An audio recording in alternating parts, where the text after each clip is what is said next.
গরমে ত্রাহি অবস্থা উত্তর পশ্চিম দিল্লির মুঙ্গেশপুরের জনজীবনে। তাপমাত্রার পারদ এতটাই বেড়েছে যে ঘর থেকে বের হওয়াই কষ্ট। তারপরও পেটের তাগিদে বের হতেই হচ্ছে কর্মজীবী লোকজনকে।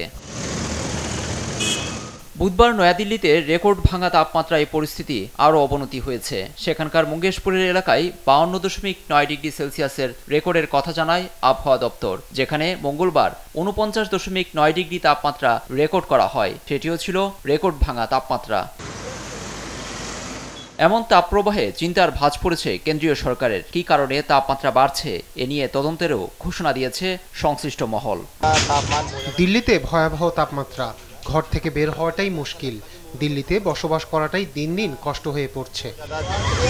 গরম থেকে একটু স্বস্তি পেতে রাস্তার পাশে কোমল পানিকে বেছে নিচ্ছেন পথচারীরা। তবে এসব পানি কতটুকু স্বাস্থ্যসম্মত এ নিয়ে সাবধানে থাকার পরামর্শ চিকিৎসকের। আরও কিছুদিন এমন তাপমাত্রা বয়ে যাওয়ার পূর্বাভাস দিয়েছেন এই বিশেষজ্ঞ।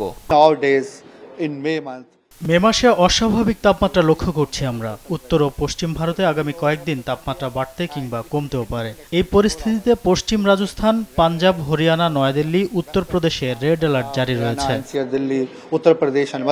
ভারতে দাবদাহের মধ্যে হিট স্ট্রোকে আক্রান্ত হয়ে এক ব্যক্তির মৃত্যু হয়েছে। তার জ্বর উঠে 107 ডিগ্রি সেলসিয়াস। 40 বছর বয়সী ওই ব্যক্তি বুধবার দিল্লির একটি হাসপাতালে মারা যান।